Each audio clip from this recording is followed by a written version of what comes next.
አርእስተ ዜና በትዳር ላይ ቅምጥ መያዝ በእስልምና አስተምህሮ ከከባድ ወንጀሎች የሚመደብ መሆኑ ተገለጸ። ታላቁን የረመዳን ወር ምክንያት በማድረግ ለ200 ቤተሰቦች አስቤዛ ድጋፍ ተደረገ። የኢትዮጵያ አየር መንገድ ሁሉንም ኢትዮጵያዊ የሚመስል ገጽታ እንዲላበስ መስራት አለበት ተባለ። ከመጋቢት ጀምሮ በአስቸጋሪ ሁኔታ የነበሩ ወደ 2000 የሚጠጉ ዜጎች ወደ ሀገራቸው ተመለሱ። ሱዳን ከኬንያ የሚገቡ ምርቶችን በሙሉ አገደች። ሐማስ በጋዛ የሚገኙ አሜሪካውያን ታጋቾችን ለመልቀቅ ተስማማ። እስራኤል በጋዛ የዘር ማጥፋት ተግባርና ጾታዊ ጥቃት ፈጽማለች ሲሉ የተመድ ባለሙያዎች ከሰሱ። ሳውዲ ጎብኚዎች በመስጂድ አልሐረምና መስጂድ ነበዊ ውስጥ ከመተኛት እንዲቆጠቡ አሳሰበች። ሳውዲ አረቢያ በተከበሩት መስጂዶች ልመናን ከለከለች። ጃፓናዊቷ ፊልም ሰሪ እስልምናን ተቀበለች። አሰላሙ አለይኩም ወራህመቱላሂ ወበረካቱ። ክብራትና ክብራን የነጃሺ ቲቪ ምሽት መረጃ ተመልካቾቻችን እንደምን አምሽታችኋል? ከመረጃዎቹ ጋር ሰይድ መሐመድ ነኝ። አብራችሁን ቆዩ። በእስልምና አስተምህሮ እጅግ ጸያፍና ውግዝ ከሆነው በትዳር ላይ ቅምጥ የመያዝ ተግባር ጥንቃቄ እንዲደረግ መልእክት ተላለፈ። ይህ በፈጣሪ ዘንድ ድርጊት ተፈጻሚው ተጸጽቶ ፈጣሪውን ማህርታ እስካልጠየቀ ድረስ ይቅር ከማይባሉ ታላላቅ ወንጀሎች መካከል የሆነ ተግባር እንደሆነም አጽንኦት ተሰጥቷል። ሆኖም ግን ከቅርብ ጊዜ ወዲህ በርካታ ወገኖቻችን በዚህ ተግባር ላይ ናቸው። ከጉዳዩ አሳሳቢነት አንጻር ነጃሺ ቲቪ አንዳንድ አካላትን አነጋግሮ ተከታዩን አሰናድቷል። ዝርዝሩን ሀያት ከማል ታቀርባለች። በእስልምና አስተምህሮ በተለምዶ በትዳር ላይ ቅምጥ መያዝ ወይም ዝሙት ከፍተኛ ወንጀል እንደሆነ ይታወቃል።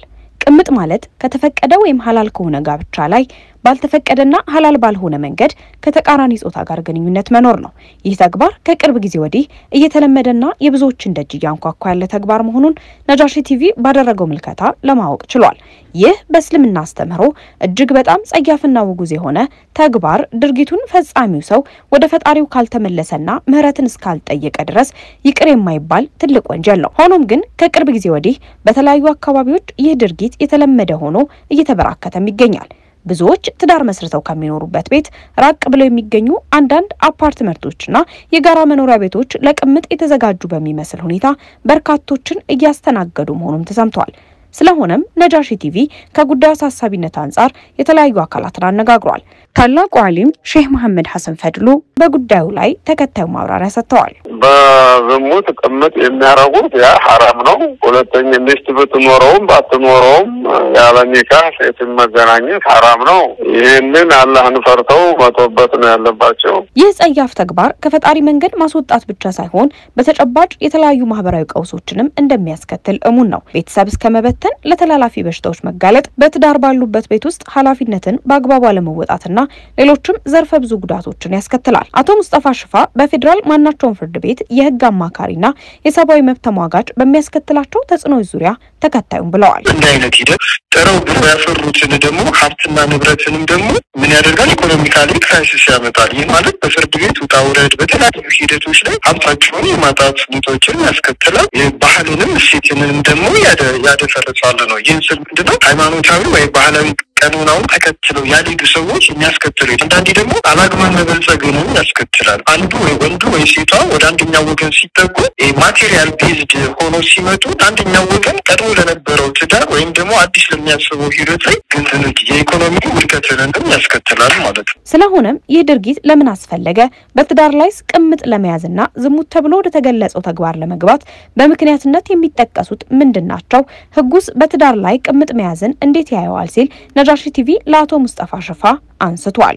የዚህ አይነት ምክንያቶች ምንድናቸው ብሎ ሲባል አንደኛ በቤተሰብ ውስጥ ላይ አለመግባባት ሲከሰት ነው። አለመግባባት መከሰቱን በተለይ እንደ እምነትም እንደ ባህልም ስታየው አንዳንዴ ግልጽነትም አለማውራት ወይ ደግሞ በግልጽ አለመነጋገር የቤተሰብ ህጉን በግልጽ እንደሚያስቀምጠው በብዙዎቹ ፍቺ ምክንያት ነው። አንደኛ ብዙ ጊዜ ወይ የሚያነሱልሽ ይመታኛል፣ ይሰድበኛል ወይ ቀለብ አይሰጠኝም ነው። ግን በተለይ ድብቅ አድርጎ እንደ ባህልም እንደ እምነትም ብለው ማለት እነዚህ እምነት ባይከለክላቸው መውራት እየቻሉ በወሲባዊ ግንኙነት ላይ አለመጣጣም ወይ ደግሞ በዚህ ሂደት ላይ አንደኛው ወገን ደስተኛ አለመሆን ሲከሰት ለዚህ ሂደት ተጋላጭ የመሆን ሁኔታው የሰፋ ነው። የወንጀል ህጋችን ትዳር እያለው የሆነ ሴት አስቀምጦ ወይም ደግሞ ትዳር እያላት ከሆነ ወንድ ጋር እንደዚህ ባሏን አስቀምጣ ብትል ህጉ በግልጽ የሚለው 652 ላይ አመንዝራነት ያስቀምጠውና በ652 ንዑስ 1 ላይ አንድ ባለትዳር በእስራኤል ሕግ መሰረት በጸና ጋብቻ ታስሮ ሳለ ከሌላ ሰው ጋር የግብረ ሥጋ ግንኙነት የፈጸመ እንደሆነ ብሎ ያስቀምጥና በተበደለው ማለት ሚስትየው ወይም ባልየው ከሆኑ አቤቱታ ያቀርቡና በቀላል እስራት ወይም በመቀጮ ይቀጣል ብሎ ያስቀምጣል። ይህን ደግሞ ሲያደርግ አንደኛው ወንዱ ወይም ሴቷ ወይም ሰውየው ሚስት እያለው እሷ ደግሞ ባል ያላት መሆኑን ካወቀች ደግሞ ቅጣቱ ማን ላይ ነው የሚለው አንደኛው ወገን ላይ ተፈጻሚ ይሆናል ማለት ነው። እያወቀ ጋዊ ጋብቻ ካለው ሰው ጋር ባመነዘረ ሰው ላይ ይኸው ቅጣቱም የመጣውን ይምጣ ብሎ የተቀበለ ከሆነ ብሎ ይህንን ያስቀምጣል። የተበደልኩኝ እኔ ላይ እንዲተፈጽሞብኛል የሚለው ደግሞ ከሆነ አቤት ወይ የአመንዝራነት ተግባሩን እንዲፈጽም አንደኛው ወገን የገፋፋ ወይም የተስማማ ወይም ይቅርታ ያደረገ ወይም ከዚህ ተግባር ጥቅም ያገኘ እንደሆነ ጥፋተኛው ሰው በወንጀል ተጠያቂ አይሆንም ብሎ ያስቀምጣል። ማለት አድርግ እንደዚህ አድርገሽ አምጪ እንደዚህ አድርግ አምጣ ብሎ ካለ ብሎ ይህንን ያስቀምጣል። ወደ እነሱ ሁለት ግን ስንመጣ ደግሞ ይህ ድርጊት የተፈጸመው ባልና ሚስቱ በመካከላቸው ለምሳሌ ብዙ ጊዜ ከሚስቱ ጋር ሲጋጭ ወይ ከባሏ ጋር ስትጋጭ እኔን እንደ ምክንያት ወስደው የሚሄዱ ሰዎች አሉ። እንደዚህ አይነት ከሆነ ደግሞ ይላል ከአንድ ዓመት በላይ በተለይ ደግሞ ተለያይቶ ኖሮ የወንጀል ሕጉ ቅጣትን እንደማቅለል ያስቀምጥና አንቀጽ 3 ላይ ግን ቀጥታ ምንድነው የሚያስቀምጠው? ቅምጥ ባይለው ሽማ ብሎ ነው የሚያለው። አንቀጽ 652 ንዑስ 3 ምን ይላል? ጥፋተኛው ሳይፋታ ወይም ሌላው ተጋቢ ጥሎ ሳይሄድ በመኖሪያ ቤቱ ውስጥ ውሽማ ያስቀመጠ እንደሆነ ቅጣቱ ከ3 ወር የማያንስ ቀላል እስራትን ይቀጣል ብሎ በሕግ ላይ ያስቀምጣል። በፌዴራል ግን ሁሉንም ክልሎችን በበርመን ያደረገው ወይም የሚገዛው የወንጀል ሕጉ ላይ የጋብቻ ላይ ጋብቻ ከተከሰተ ለምሳሌ ሁለት ንዑሶች አሉት። አንደኛው ከመፍረሱ ወይም ከመሻሩ በፊት ካደረገ ብሎ በቀላል እስራት ወይም ነገሩ ከባድ ሲሆን በተለይም ጥፋተኛው ለምሳሌ ወንዱ ለሴቷ እኔ አላገባውም ምንም ቤተሰብ የለኝም ብሎ እሷም እንደዛ ብታደርገው ሁለተኛው ጋብቻ የፈጸመ ሰው ያሳሳተው ከሆነ ከ5 ዓመት በማይበልጥ ጽኑ እስራት ይቀጣል ይላል።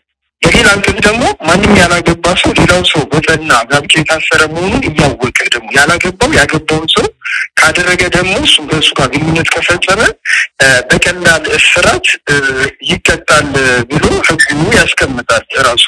በሶስተኝነት ደግሞ ከሁለቱ ጋብቻዎች አንዱ እስከሚፈርስ ወይም እስከሚሻር ደግሞ የወንጀል ክሱ የጋዘመን ታስቦ ይቆጠራል። እንደሚታወቀው በእስልምና አስተምህሮ ውስጥ ዝሙት ላይ መገኘት ትልቅ ወንጀልና የአኺራ ቤትን የሚያበላሽ ተግባር ስለሆነ ሰዎች በሐላል ወይም በተፈቀደና ሕጋዊ በሆነ መንገድ ሁለተኛ ጋብቻ እንዲመሰርቱ ይፈቅዳል። ስለሆነም ቅምጥ ከመያዝ ጋብቻ መመስረትን ሼህ መሐመድ ሐሰን እንዲህ ሲሉ ገልጸውታል።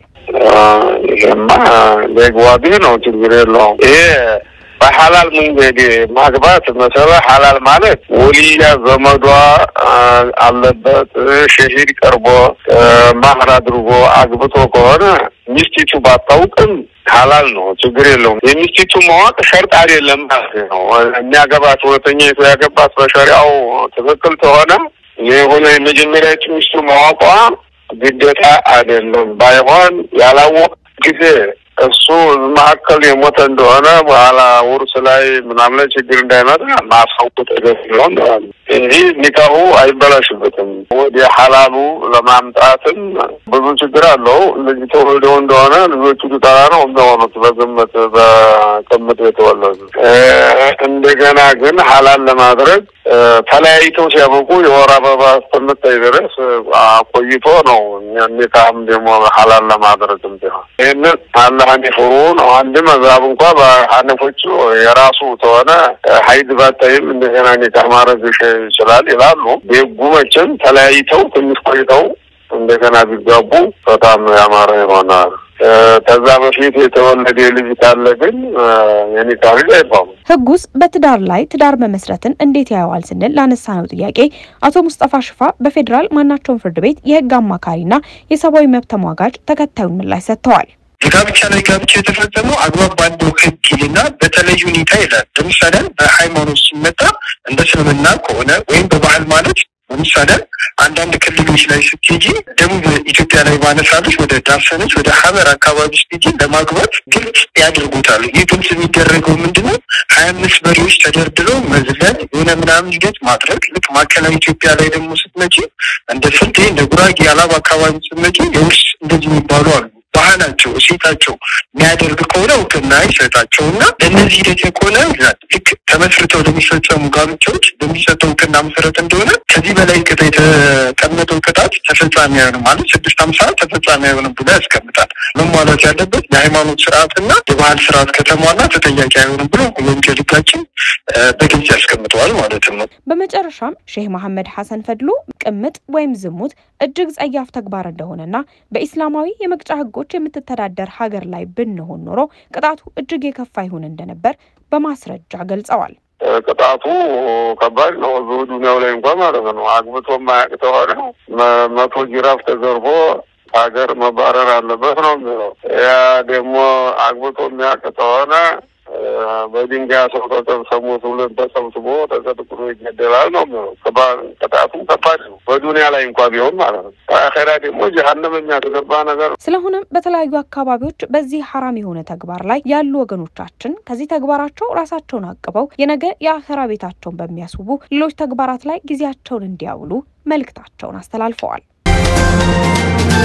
የአዲስ አበባ ከተማ እስልምና ጉዳዮች ከፍተኛ ምክር ቤት ከሳውዲ ኤምባሲ አታሼ ጋር በመተባበር 200 ለሚሆኑ ቤተሰቦች የማዕድ ማጋራትና የአስቤዛ ድጋፍ አደረገ።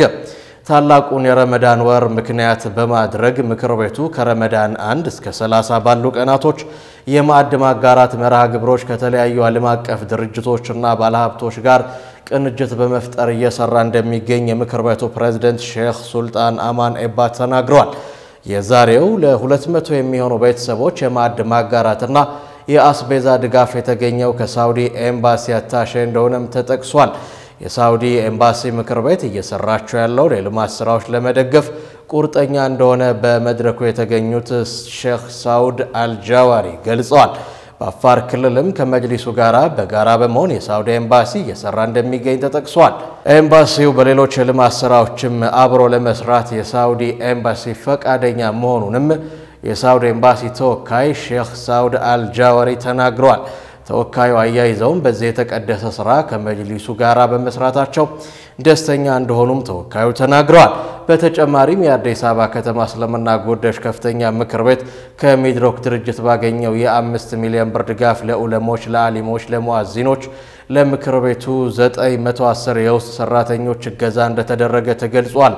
የረመዳን ሙሉውን ወር በየዕለቱ 500 ጾመኞችን እያስፈጠረ እንደሆነ የገለጸው ምክር ቤቱ ዛሬ ግን ከሳውዲ ኤምባሲ ጋር በመተባበር ለ1000 ጾመኞች ከመጅሊሱ ጎን በሚገኘው ባቡር ረያን መስጂድ እንደሚያስፈጥሩ ተገልጿል። የኢትዮጵያ አየር መንገድ ሁሉንም ኢትዮጵያዊ የሚመስል ገጽታ እንዲላበስ መስራት አለበት ሲሉ ኡስታዝ አቡበከር አህመድ ገለጹ። በኢትዮጵያ እስልምና ጉዳዮች ጠቅላይ ምክር ቤትና በኢትዮጵያ አየር መንገድ የሥራ ግንኙነት ያሉ ክፍተቶች እንዲታረሙ ጠንካራ ጎኖቹ የበለጠ ተጠናክረው እንዲቀጥሉ መስራት ይገባል ሲሉ ኡስታዙ ተናግረዋል። ኡስታዙ ይህን የተናገሩት አየር መንገዱ ባዘጋጀው የኢፍጣርና የምክክር መርሃ ግብር ላይ የጠቅላይ ምክር ቤቱ ፕሬዝዳንት የክብር ዶክተር ሻጂ ኢብራሂም ወክለው ባደረጉት ንግግር ነው። የኢትዮጵያ አየር መንገድ ለሁጃጆች በየዓመቱ የተሻለ አገልግሎት እየሰጠ ያለ ቢሆንም ሁሉንም ኢትዮጵያዊ የሚመስል ገጽታ ከመላበስና አገልግሎት ከመስጠት አንጻር ግን ሊታረሙ የሚገባቸው ክፍተቶች እንዳሉ ኡስታዝ አቡበከር ሳይጠቅሱ አላለፉም። ረመዳን የአብሮነት የመደጋገፍ ወር መሆኑን በመጥቀስም መስተካከል የሚገባቸውን ክፍተቶች ማስተካከል ይገባል በማለት ሐሳባቸውን አጠቃሏል። የአየር መንገዱ የንግድ ስራ ዘርፍ ዋና ስራ አስፈጻሚ አቶ ለማ ያደታ በበኩላቸው አየር መንገዱ የሀገር ኩራት ሆኖ የሚቀጥለው ሁሉንም ዜጎች በኩልነት ሲያገለግልና የሚጠበቅበትን ግዴታ ሲወጣ መሆኑን አንስተዋል። አቶ ለማ አያይዘውም አየር መንገዱ አብሮነትን ለማጠናከር በየዓመቱ ተመሳሳይ የምክክር መርሃ ግብር ሲያዘጋጅ መቆየቱን አስታውሰዋል። አየር መንገዱ ለዘንድሮ የሐጅ ጉዞ ከቀዳሚ ዓመታት የተሻለ አገልግሎት ለመስጠት ዝግጁ መሆኑንም አቶ ለማ ያደታ አንስተዋል። በዝግጅቱ ላይ አምባሳደሮች፣ ከፍተኛ የሥራ ኃላፊዎች፣ ጥሪ የተደረገላቸው እንግዶች ተገኝተዋል። መረጃው የኢትዮጵያ እስልምና ጉዳዮች ጠቅላይ ምክር ቤት ነው። ከመጋቢት 3 2017 ጀምሮ በአስቸጋሪ ሁኔታ የነበሩ ወደ 2000 የሚጠጉ ዜጎች ወደ ሀገራቸው መመለሳቸውን የሰራተኛና ማህበራዊ ጉዳይ ሚኒስቴር አስታውቋል። 961 ዜጎች ከሳውዲ አረቢያ ዛሬ ወደ ሀገር ቤት ተመልሰዋል። ከሳውዲ አረቢያ ከተመለሱት ዜጎች መካከል 578 ወንዶች፣ 336 ሴቶችና 47 ጨቅላ ህፃናት ሲሆኑ ከተመላሾቹ መካከል 48 እድሜያቸው ከ18 ዓመት በታች የሆኑ ታዳጊዎች እንደሚገኙበት ሚኒስቴሩ ገልጿል። በአራተኛው ዙር በአስቸጋሪ ሁኔታ ውስጥ የሚገኙ 50,000 ዜጎችን ወደ ሀገራቸው ለመመለስ ታቅዶ ከመጋቢት 3 ቀን 2017 ጀምሮ በይፋ መጀመሩ ይታወቃል። በዚህም እስካሁን 1961 ኢትዮጵያውያንን ወደ ሀገር ቤት መመለስ መቻሉን ሚኒስቴሩ አስታውቋል። በተያያዘ ዜና በሳምንቱ በአስቸጋሪ ሁኔታ ውስጥ የነበሩ ከኦማን 168 ወንዶች፣ ከሌባኖስ ደግሞ 20 ሴቶች፣ አንድ ጨቅላ ህፃን በድምሩ 189 ዜጎች ወደ ሀገራቸው ተመልሰዋል። ሚኒስቴሩ ከሚመለከታቸው ባለድርሻና አጋር አካላት ጋር በመቀናጀት ለተመላሽ ዜጎች በአየር ማረፊያና በማቆያ ማዕከላት ተገቢውን ድጋፍና እንክብካቤ ማድረግ እንዲሁም ከቤተሰብ ጋር የማቀላቀል ስራ እየሰራ እንደሚገኝ በመረጃው ተመልክቷል። ሱዳን ለ2 ዓመታት በዘለቀ እርስ በርስ ጦርነት ከሰራዊቱ ጋር እየተዋጋ ያለው የፈጥኖ ደራሽ ኃይል RSFን በናይሮቢ ማስተናገዷን ተከትሎ ከኬንያ የሚገቡ ምርቶችን በሙሉ አግዳለች። ባለፈው ወር የፈጥኖ ደራሽ ኃይሉና ተባባሪዎቹ በሱዳን ትይዩ መንግስት የመመስረት ፍላጎት እንዳላቸው የሚገልጽ መመስረቻ ቻርተር በኬንያ ተፈራርሟል። የሱዳን ወታደራዊ መንግስት ምርቶቹ ወደ ሀገር ውስጥ እንዳይገቡ የጣለው እገዳ የሀገሪቱን ሉዓላዊነት ለማስጠበቅና ብሔራዊ ደህንነቷን ለመጠበቅ ነው ብለዋል። በጦርነት የምትታመሰው ሱዳን ሻይ፣ የምግብ ዕቃ፣ የመድኃኒት ምርቶችን ጨምሮ በርካታ ምርቶችን ከኬንያ ታስገባለች። የሱዳን ንግድ ሚኒስቴር ባወጣው መግለጫ ከኬንያ በሁሉም ወደቦች፣ አየር መንገዶችና መሸጋገሪያ ኬላዎች የሚመጡ ማንኛውም አይነት ምርቶች ከዛሬ ጀምሮ ተጨማሪ መመሪያ እስኪሰጥ ድረስ ታግደዋል ብሏል። አስከትሎም ሁሉም የሚመለከታቸው አካላት እገዳውን በአስቸኳይ እንዲያስፈጽሙ አዟል። በኬንያና በሱዳን መካከል ያለው ውጥረት ለበርካታ ወራት እየተባባሰ መጥቷል። የኬንያው ፕሬዝዳንት ዊሊያም ሩቶ ከሱዳን ፈጥኖ ደራሽ ኃይል ጋር የጠበቀ ግንኙነት አላቸው በሚል በአገር ውስጥ ሰፊ ትችት ገጥሟቸዋል። ሱዳን የትይዩ መንግስቱ ምስረታ የተካሄደባትን ኬንያ RSFን በመደገፍ የከሰሰች ሲሆን ከሀገሪቱም አምባሳደሯን ጠርታለች። ኬንያ በበኩሏ ሰላም ለማምጣት ለሚደረግ ጥረት ብቻ በገለልተኝነት የንግግር መድረክ ማመቻቸቷን በመግለጽ ራሷን ተከላክላለች።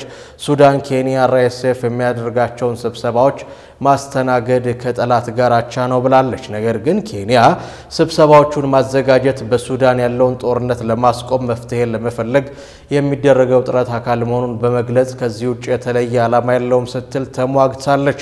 ሁለቱ ሀገራት ጠንካራ የንግድ ግንኙነት ያላቸው ሲሆን ኬንያ ለሱዳን በተለይም በግብርናና በማኑፋክቸሪንግ ዘርፍ ጠቃሚ አጋር ነች። ኬንያ ወደ ሱዳን በርካታ ምርቶችን የምትልክ ሲሆን በቀዳሚነት ሻይ፣ በተጨማሪም ቡና፣ ትንባሆና ሌሎች እንደ ሳሙና፣ የኤሌክትሪክ ዕቃዎችና የመድኃኒት ምርቶችን ይከተላሉ። ሻይ በኬንያ ከፍተኛ የውጭ ምንዛሬ የሚገኝበት ምርት ሲሆን ይህ የሱዳን እርምጃ የንግድ ልውውጥም ሰፊውን ኢኮኖሚ ያናጋል ተብሎ ይጠበቃል። የምጣኔ ሀብት ባለሙያ የሆኑት ኬን ኪቼንጋ ለቢቢሲ እንደተናገሩት ይህ እገዳ ትልቅ ጉዳት አለው፣ የውጭ ምንዛሬ ችግርን ያስከትላል። ይህ ማለት የውጭ ምንዛሬ በመቀነስ ከንግድ በላይ የሚዘልቅ ተጽዕኖ አለው ብለዋል። የRSF አማካሪ ኤልባሻ ቴቤግ በኤክስ ገጻቸው ላይ ቡድኑ በሚቆጣጠራቸው አካባቢዎች የኬንያ ምርቶች ወደ ሱዳን እንዲገቡ ዋስትና እንደሚሰጥ በመግለጽ ኬንያን ለማረጋጋት ሞክረዋል። ነገር ግን ፖርት ሱዳን በጦር ኃይሎች ሲሆን በካርቱም እየተካሄደ ባለው ጦርነት ምክንያት የወታደራዊ መንግስት መቀመጫ ሆናለች። ዘገባው የቢቢሲ ነው። በጋዛ ህይወታቸው ያለፈ 4 አሜሪካን ታጋቾችን አስክሬን እንደሚያስረክብም በትላንትናው ዕለት ባወጣው መግለጫ ተጠቁሟል። በጋዛ የሚገኘውን የመጨረሻ አሜሪካ ዜግነት ያለውን ታጋችና የ4 አሜሪካውያን አስክሬንን ለመልቀቅ ግን እስራኤል ከ2 ሳምንት በፊት የዘጋቻቸውን የእርዳታ መተላለፊያዎች መክፈት አለባቸው ብሏል። ሐማስ በቅርቡ በሽብር ከፈረጀችው የአሜሪካ ባለስልጣናት ጋር ለመጀመሪያ ጊዜ ቀጥታ ንግግር ማድረጉ ይታወሳል። ፕሬዝዳንት ትራምፕ የታጋቾችን ጉዳይ በተመለከተ ልዩ መልእክተኛ አድርገው የሾሟቸው አዳም ቦህለር በዶሃ ተካሂዷል ስለተባለው ምስጢራዊ ንግግር ማብራሪያ መስጠታቸው አይዘነጋም።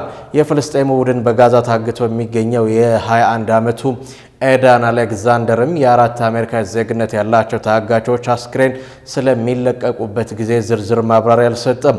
እስራኤልና ሐማስ በሶስት ምዕራፍ የሚተገበር የተኩስ አቁም ስምምነት ላይ ደርሰው ከፈረንጆቹ ጥር 19 ጀምሮ ተፈጻሚ ማድረግ ጀምረው የመጀመሪያው ምዕራፍ ከሁለት ሳምንት በፊት ተጠናቋል። ለ42 ቀናት በቆየው የመጀመሪያ ምዕራፍ ሐማስ 33 እስራኤላውያንና 5 ታይላንዳውያን ታጋቾችን እስራኤል ደግሞ 2000 የሚጠጉ ፍልስጤማውያን እስረኞችን ቢለቁም በሁለተኛው ምዕራፍ ዙሪያ እስካሁን ከስምምነት አልደረሱም። እስራኤል 42 ቀናት ተኩስ አቁሙን ለማራዘም ሐሳብ አቅርባለች።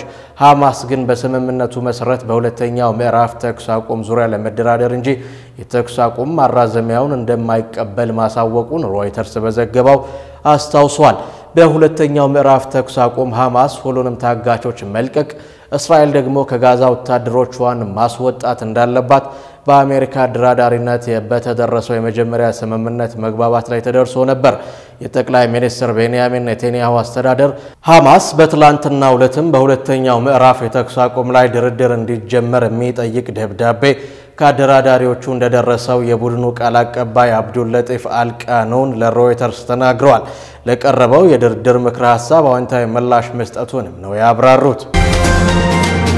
እስራኤል በጋዛ የዘር ማጥፋት ተግባርና ጾታዊ ጥቃት ፈጽማለች ሲሉ የተመድ ባለሙያዎች ከሰሱ።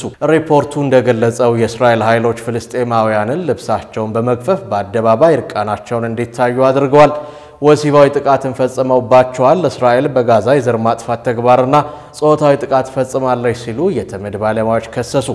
የተባበሩት መንግስታት ድርጅት ተመድ ባለሙያዎች እስራኤል በጋዛው ጦርነት ወቅት የሴቶችን የጤና ተቋማት በስልት በማውደም በፍልስጤማውያን ላይ የዘር ማጥፋት ተግባር ማካሄዷንና ጾታዊ ጥቃትን እንደ ጦርነት ስትራቴጂ መጠቀሟን በትላንትናው ዕለት ባወጡት ሪፖርት ገልጸዋል። የእስራኤል ጠቅላይ ሚኒስትር ቤንያሚን ኔታንያሁ አድሏዊና ጸረ ጽዮናዊ ነው በማለት የሪፖርቱን ግኝት ውድቅ አድርገውታል። ተመድ ሐማስ በፈጸማቸው የተለያዩ ወንጀሎችና የጦር ወንጀሎች ላይ ከማተኮር ይልቅ እስራኤል በሐሰተኛ ክስ በድጋሚ ማጥቃትን መርጧል ብለዋል ኔታንያሁ ባወጡት መግለጫ። የእስራኤል ባለስልጣናት የወሊድ መጠንን ለመቀነስ ያለሙ ክልከላዎችን በመጣል ጭምር የፍልስጤማውያንን የወሊድ አቅም በማዳከም በሮም ስታቱን በጄኖሳይድ ኮንቬንሽን የዘር ማጥፋት ተግባር ውስጥ አንዱ የሆነውን ተግባር ፈጽመዋል ሲል ምስራቅ ኢየሩሳሌምንና እስራኤልን ጨምሮ በእስራኤል በተወረሩ ቦታዎች ላይ ምርመራ ያደረገው የተመድ ነፃ ዓለም አቀፍ ኮሚሽን በሪፖርቱ ገልጿል።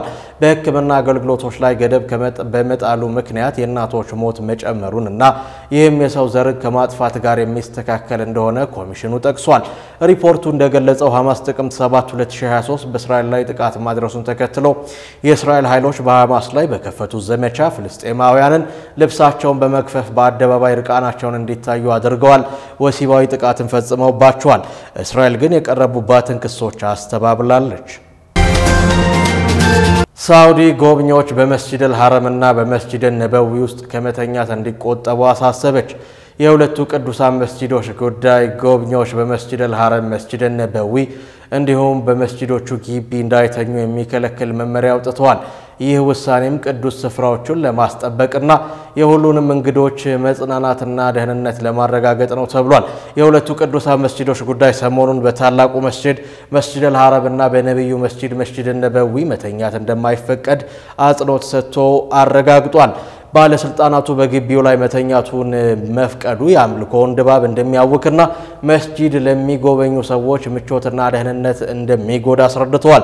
ጥብቅ መመሪያዎቹን ማክበር የተቀደሰ አካባቢው ሳይታወክ እንዲቆይና ሁሉም በሰላም እንዲያመልኩ ለማድረግ ያለመ ሕግ መሆኑን ገልጸዋል።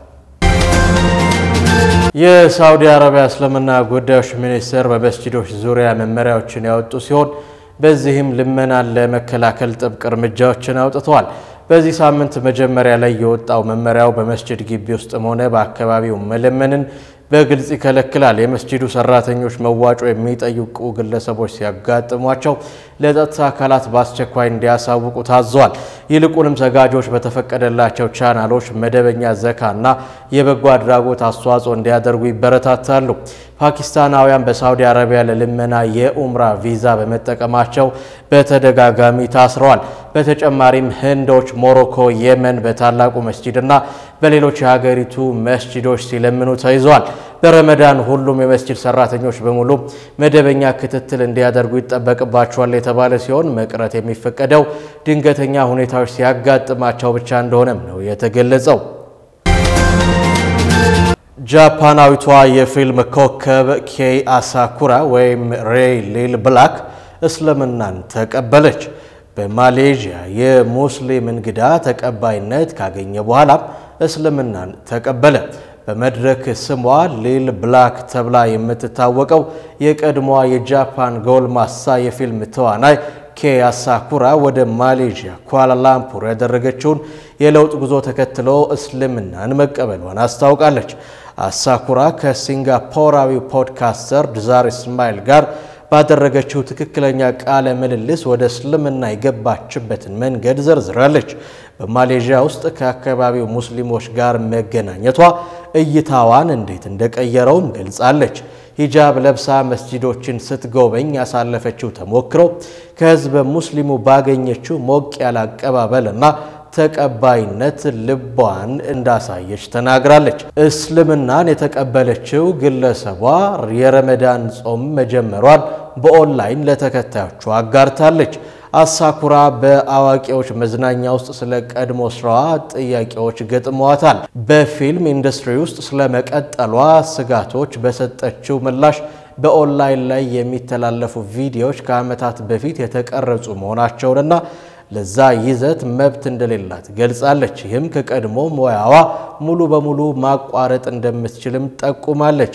አሳኩራ ከሙስሊም ወገኖች ከፍተኛ ድጋፍ ያገኘች ሲሆን ተምርና ምንጣፍን ጨምሮ ኢስላማዊ ጽሑፎችን የያዙ ስጦታዎች ደርሰዋታል።